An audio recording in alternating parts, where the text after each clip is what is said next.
Hi old school fans, this is Old School Conditioning Training and welcome back to another episode of the Bartitsu Project. I'm Dan the Old School Conditioning Man, that's Jihadi Bob. Say hello Jihadi Bob. Allah Akbar! That's quite enough of that, Jihadi Bob, be a good gentleman. And today we're going to be doing Bartitsu Cane CQB. And learning to defend ourselves against the street thugs and toughs of old London town by combining three of Bartitsu's four main pillars.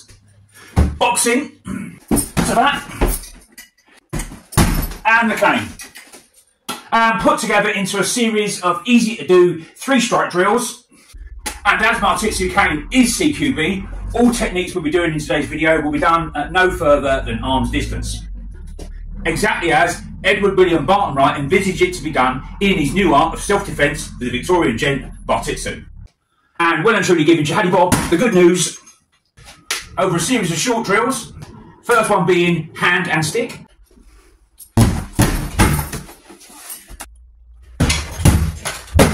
hand, stick and foot.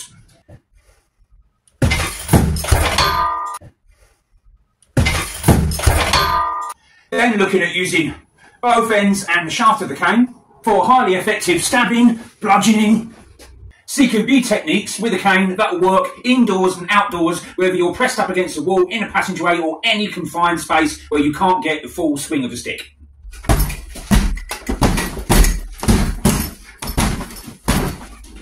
But before going through these four really simple and highly effective Bartitsu CQB drills, there's a couple of things that we need to understand first. What it is we're actually defending against, and for that we need to get a proper understanding about the real realities of Victorian street crime. The weapons used and the modus operandi of the Victorian street thug, and how these would be best employed to put you as a Victorian gent on the city streets of London or any European city at a distinct disadvantage. So weapons. He's not going to be coming at you with a walking stick, so we can forget that. He's going to be coming at you with fists, probably with a knuckle duster on. Iron bars, lead pipes, short pieces of stick, a crowbar even. A weighted cudgel. A broken bottle. These are the things that he's going to attack you with. Hammers, blackjacks, saps, or other such instruments of his profession. Also, the Victorian street thug is not going to make it a fair fight. He does not want one.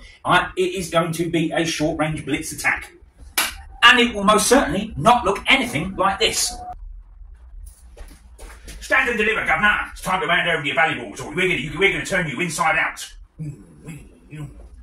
My good man, the only thing you're going to be taking off of me is a damn good thrashing at the hands of me and my walking cane. And there's a lot of people out there, the Bartitsu Society included, actually think this is how it would go down. Sorry fellas, gonna have to burst your bubble. It ain't going down like that. The Victorian street mugging is a bit like a magic show, just with an excessive amount of violence. Right, in a magic show, a hand is quicker than the eye, okay? Before the magician does the trick, there's a deception to distract you, and then he does the trick. It works pretty much the same with the Victorian street thug. Let's have a look how it will go. So for today's scenario, let's set the scene and imagine two things. Firstly, that I, as the unwitting Victorian gentleman, who on his way home from a ripping night at the opera, that has rather unwisely decided not to call a cab and to walk home, and straight off the well-lit, well-beaten path and decided to take a faster route down a secluded, dark, narrow alley. And further, that this alley is a long, narrow alley with no side escapes and is the hunting ground of the London street tough or thug. And as this alley is long, narrow, dimly lit with no side escapes, it has been well chosen by the street tough as the site for his potential mugging, as I will only have two escape routes, one to go through my attacker or to go in the opposite direction, in which, in that case, he can easily chase me down. Secondly, in this scenario, we are going to be looking at a single-person blitz attack, firstly with fists or with a knuckle duster, and in the second with a blunt object like a cudgel or lead pipe or iron bar, as attacks by multiple opponents will be dealt with in a later video.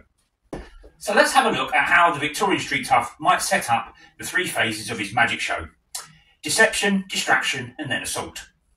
Firstly, deception and approach. And here he comes, advancing in plain sight towards me, but employing a deception so he can close range without me perceiving him as a threat. Bear a penny for an old soldier, governor. Certainly. Now, as I'm fumbling through my wallet, my level of threat perception has been lowered, and he is now ready to put the final distraction phase into action, which will be the throw of his hat to create a what the blazes moment, left hand to the face, and then grabbing hold of his opponent, pushing and pulling to keep him off balance, and all while with a knuckle to create psychological and physical dominance. Right, so that was attack scenario 1. Let's get on to attack scenario 2. This time, okay, it's going to be with a concealed blunt weapon, a weighted cudgel. We won't go through the whole approach because that's already been done. We'll just go from the striking distance and show what sort of strikes could be applied to you by the Victorian street thug with a weighted cudgel. Right, got my beanie on again. Everyone knows bad guys always wear black hats. Well, everyone that watches Westerns will know that. And this attack's going to be a little bit different. Okay, we're going to use a concealed weapon, right, and it's going to be a weighted cudgel. So, but the first thing we're going to do, we're going to store the weapon in our left arm because we're obviously right-handed, and we're going to approach the Victorian gent, okay, on his right-hand side. Because with our left hand, okay, as we go to draw the weapon, okay, we're going to grab hold of the hand, not hard, okay, but just cover the stick-bearing hand to take his only defensive weapon out of the game. So, attacking with a concealed weapon. We're at grabbing range, okay, so we're going to make a grab for the right hand, okay. As we pull this out, okay, it's going to be that slap, grab hold of the hair, smack to the jaw, you can stab with it, and then just keep a bit until you subdue the opponent, and you can rob him. So if we go through those a little bit more slowly, okay, we've drawn the weapon out, we've grabbed hold of the stick-bearing hand, okay, the hands come up, and slaps, and then slap, okay, grab the head, into the jaw, into the body, into the head, and so on. So, we can now see how the unwary and untrained Victorian gent stepping out onto the wrong side of town could be in for a seriously bad night at the hands of the Victorian street thug. And another Victorian gent that's going to have a seriously bad day is the Victorian gent who trains walking cane against walking cane. If he thinks he's going to be able to get into a high hanging guard or even the low sporting guards, he's sadly mistaken because the Victorian street thug's inside his guard and he's kicking the living daylights out of him. Also, ladies and gents, sticks can be broken, dropped, or even taken off of you. And if all you know is how to defend yourself with a cane, and that's suddenly taken away from you, you're in big trouble. So let's have a look at how the properly Bartitsu trained Victorian gentleman would deal with these kinds of close quarter battle blitz attacks of Victorian street crime.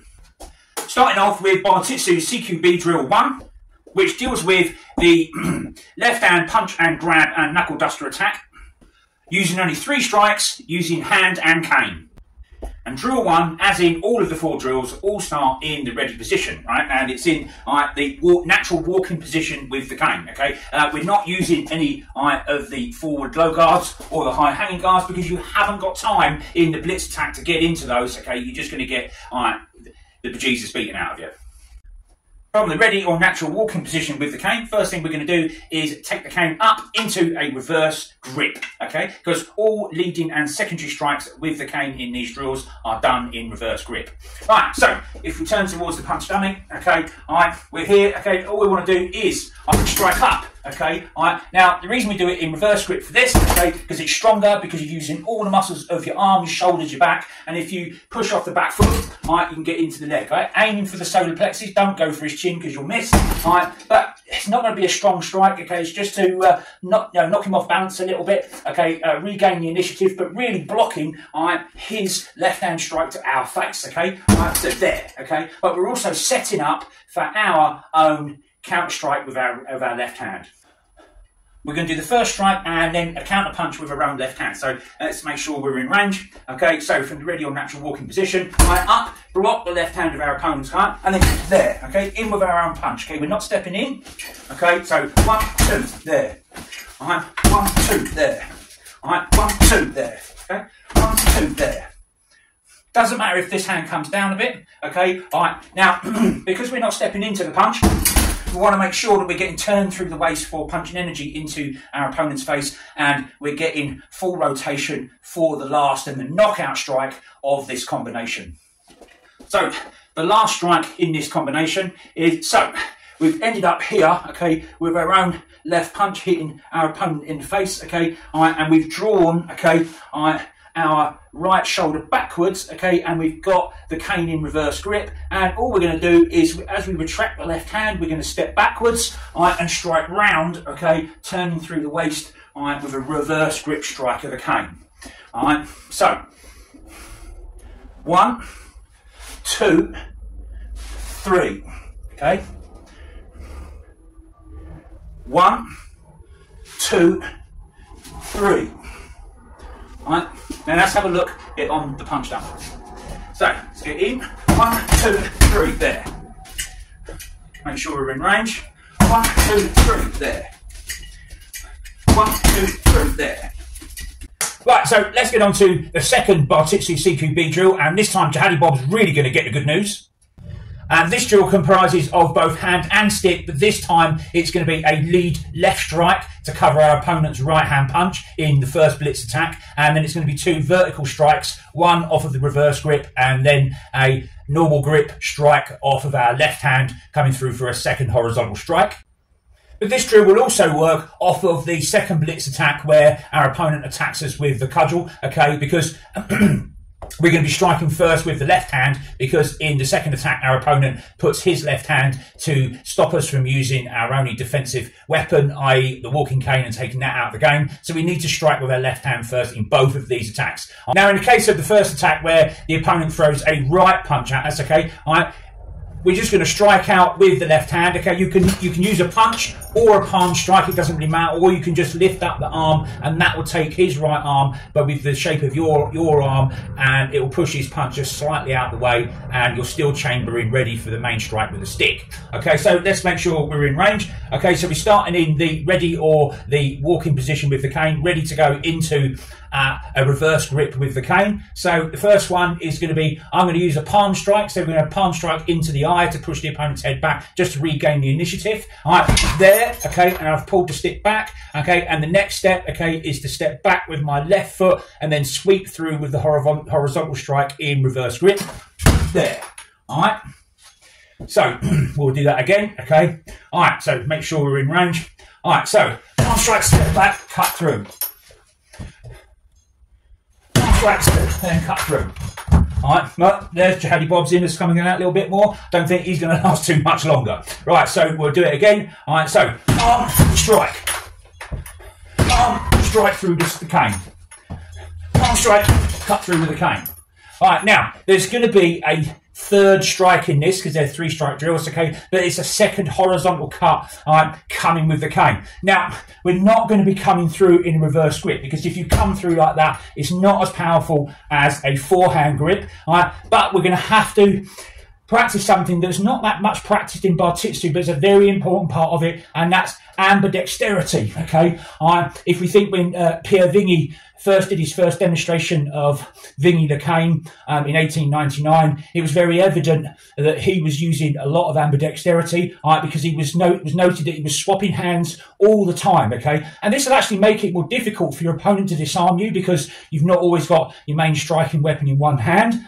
So as we cut through, all we're going to need to do is drop the stick, and just catch it in the other hand, spin it round, and then striking through, okay? So what you want to do is just practice that a little bit. Start by just throwing the stick from hand to hand, okay? 1, 2, 1, 2, 3, okay?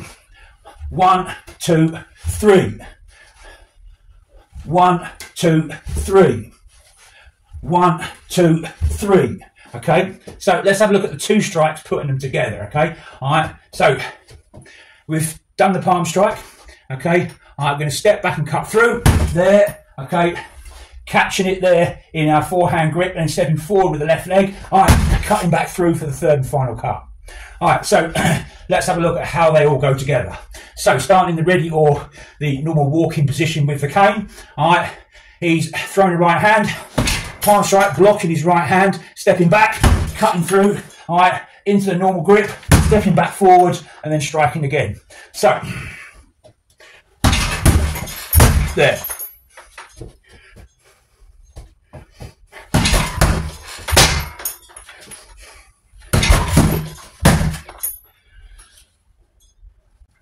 Right, so that's Bartitsu CQB drills 1 and 2 done. And now this leads us nicely on to drill number 3. Okay, and this time, again, it's going to be a 3 striking drill. But this time it's going to be hand, stick, and foot. Okay, so we're going to include a kick with this as well.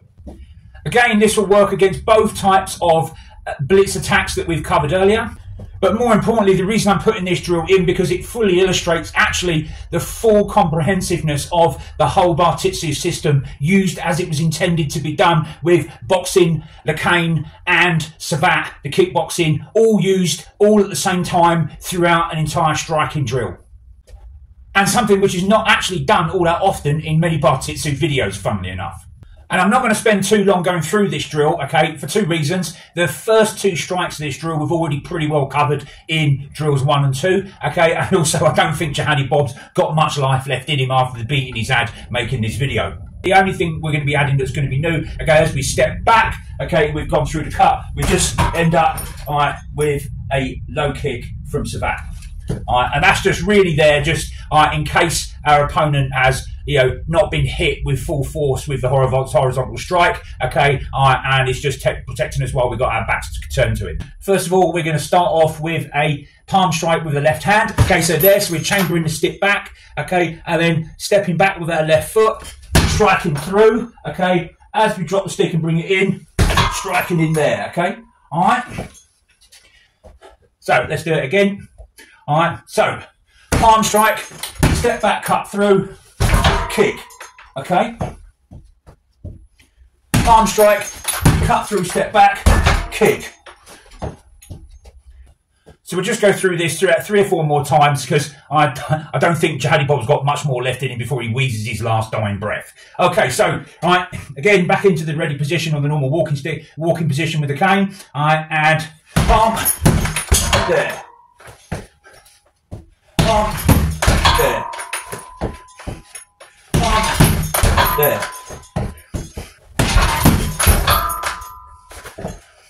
Right, so that's Bartitsu CQB drills 1, 2 and 3 done, okay? And at the end of the last video, we ended up in this position with a savate kick.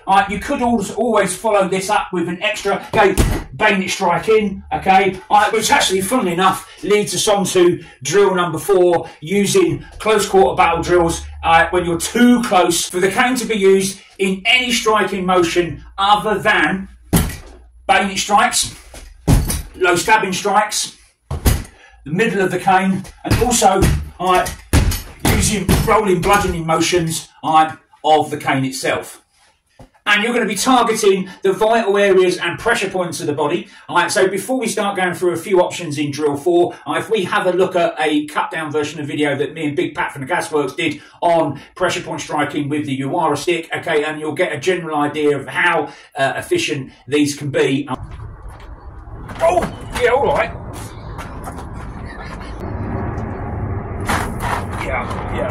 Yeah, that's quite uncomfortable. Yeah, that works straight. Oh, yeah, that is quite painful. It's painful. Oh, yeah, ow. Yeah, that was a bit more pressure, that. Right, okay. Yeah. Oh, yeah. Like that. It's a little bit uncomfortable. Painful, but if you really want to do it, just under there. Ah, yeah. Just slightly before, underneath. Yeah. Put pressure out. Yeah. I'll get my own back now, then. Okay, right, you got me. All right. Oh, yeah. Okay, that's. Yeah, it's. What I do like. I mean, he's hardly put any pressure there at all. With quite a bit of pressure. Yeah. Oh, so, as you can see there, we were just using minimal force, okay? Now, you're now going to appreciate where the vital targets are, and the good points, and even the ones that didn't work quite as well, because we're going to be coming in with a lot harder strikes, and coming down the angle with a heavy cane, both hands, and pushing a lot of our body weight into it. You're going to see that they're going to become much, much more effective, and they will put men down quickly. So the first one we're going to do is a 5-strike drill this time. The others have all been 3, but this one's going to be a 5-strike drill. And we're going to start off with the very first strike we did, because it is an end of the cane strike, okay, and he's just striking up, because remember, we're still going through responding to the two types of blitz attacks that we did earlier, we showed earlier in this video, okay. So the first one, okay, is just coming up, aiming at the solar plexus, okay, just to give a bit of distraction, okay, and then from there, okay, you're going to bring back, okay, step into and down onto his chest muscle, okay, that will drive him down, and then from there, okay, we're going to come into the stomach, okay, and then from there, okay, we're going to roll the top of the stick over onto his neck, and then from there into the lower part of the body, okay. So 1, 2, 3, 4, 5, okay. So we'll do it again, okay. 1, 2, 3, 4, 5. All right. So 1, 2, 3, 4, 5. Now those strikes will be a little bit slower because you're driving in with much more force, okay. All right, but that's what you need to be doing, is driving up and then driving down and then driving through, okay. So even though they're a little slower, all right, than a lot of these types of strikes, okay, they're going to transfer a lot more power. And like I said, because we're looking at, you know, vital parts and pressure points of the body, okay, that's going to apply even more lethal force, and it is going to put your opponent down fast. Now, some other things that you can do, okay, all right, like I said, you can use the middle of the cane, okay, all right. You can use this as a strike to the throat, driving straight through, but all you want to be pushing through the power of your arms and shoulders and using your back, but also stepping forward and bending the front leg and leaning onto there, okay? So you're transferring all your body weight up through, and striking to the throat there is going to do him a lot of damage. You can also use this against the chest as a pushing weapon, okay, there, okay, just to drive him away to keep him a bit of distance, because you can then, from there, then follow it up. Okay, all right, and if that's still not done the job, okay, you can come straight back over. So, you know, chest, drive in, straight over there, all right. And like I said, you've also got single-handed stabbing strikes, okay, there, okay, they're not hugely powerful. You want to be going for the pit of the stomach, and the solar plexus at the highest, okay. Don't, a lot of stick fighting videos I'll go for the chin, okay, but even championship level boxers, right, trying to catch the chin with a big object like the fist, right, they miss. The heads can move, and trying to get underneath the chin with a small piece of the cane, it's going to be very difficult. Go for the centre of observed mass all the time, because if you miss your intended target, you're going to hit something, okay? All right, so you're always stepping forward with these, all right, and they're just short stabbing attacks, okay? All right, and again, okay, there, all right, using the ambidexterity, okay, there. Again, they're not massively powerful. There, and then bang. All right, there, bang. All right, you know, there, bang, bang. And also, right, with the middle of the cane, okay, we've done pushing attacks through the chest to make your opponent move backwards, okay, or even striking the throat. And actually, one striking system with the middle of the cane, which is, if you saw the cut down of the video that we did, was where Big Pat caught me just using it there and pushing up there, was extremely painful. So even if you don't use that much force, dropping onto it and just pushing up like that, it's going to break his nose, but it's going to cause him a lot of pain. But the body's physiological natural instinct is to move backwards away from pain, okay? So it will take him over backwards, especially with a double-handed strike. But also with the middle of the cane, you can bring over the back of the head, strike down onto the back of the neck. If you hit him in the pit of the stomach, okay, you're coming back over, and you just strike down, okay, straight into the vertebrae on the back of the neck, or even to the base of the skull, It's going to cause a lot of damage. You can also block, if they're punching, okay, you can use that to block punches. So there, bang, there, bang, okay, there, bang, okay, there, bang, bang. Right, so that wraps up a pretty comprehensive look at Bartitsu close quarter battle techniques using 3 of the 4 elements of Bartitsu, boxing, spat and the cane, and putting them all together. And also the use of the cane when you're in a very tight or cramped environment, even pushed up against a wall, you'll be able to use any of the techniques that we've gone through in the drills today. There's only one element of Bartitsu that we haven't used in this video, and that's Jiu-Jitsu, because that's coming up as a completely separate video, okay? We're going to be showing that Bartitsu cane as it was intended to be used by Edward William Barton Wright in his new art of self-defence for the Victorian gent. And that would involve not only strikes, okay, but also arm locks, okay, arm breaks, and throws and holds. Right, so I'm Dan, the Old School Conditioning Man. This has been Old School Conditioning Training, and this was, like I said, a very comprehensive look at Bartitsu CQB. Right, well, if you've enjoyed the video, okay, I hope you have, as much as I've enjoyed doing it for you. And thanks for watching, and I'll see you in the next video, guys.